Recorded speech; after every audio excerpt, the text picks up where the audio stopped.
Thyroid ఉందంటే అసలు తినకూడని ఆహారాలు ముందు లిస్ట్ చెప్తూ ఉంటారు. ఇవి తినకూడదు, ఇవి తింటే థైరాయిడ్ పెరిగిపోతుంది, ఇలా చెప్తూ ఉంటారు. నిజంగానే ఆహారాలు అనేవి కొన్ని రకాల పదార్థాలు థైరాయిడ్ని పెంచుతాయా? పెంచుతాయి. ఎలా అంటే ఇప్పుడు మనకు cruciferous vegetables, cabbage, cauliflower, broccoli, lettuce ఇవేంటంటే తీసుకున్నప్పుడు గాయిట్రోజన్స్ రిలీజ్ అవుతాయి ఇక్కడ. సో గాయిట్రోజన్స్ రిలీజ్ అవ్వడానికి కొంచెం థైరాయిడ్ గ్లాండ్ అనే ఫంక్షనింగ్ అనేది కొంచెం డిస్టర్బ్ అవుతుంది.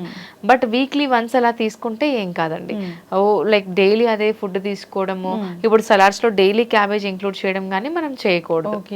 Yeah, so as per the idea guide lines 3 foods అండి. ఫస్ట్ వచ్చేసి అశ్వగంధ. ఇది కేస్ స్టడీస్ కూడా క్లినికలీ ప్రూవెన్. అశ్వగంధ చాలా హెల్ప్ చేస్తుంది. సో అశ్వగంధ తీసుకోవడం వల్ల మన మెటబాలిజంని సెట్ చేస్తుంది కాబట్టి థైరాయిడ్ ఫంక్షనింగ్ అనేది ప్రాపర్గా అవుతుంది. సెకండ్ వచ్చేసి బి వైటమిన్స్. బి వైటమిన్స్ మనకు ఫ్రూట్స్ అండ్ వెజిటేబుల్స్లో బాగా దొరుకుతాయి.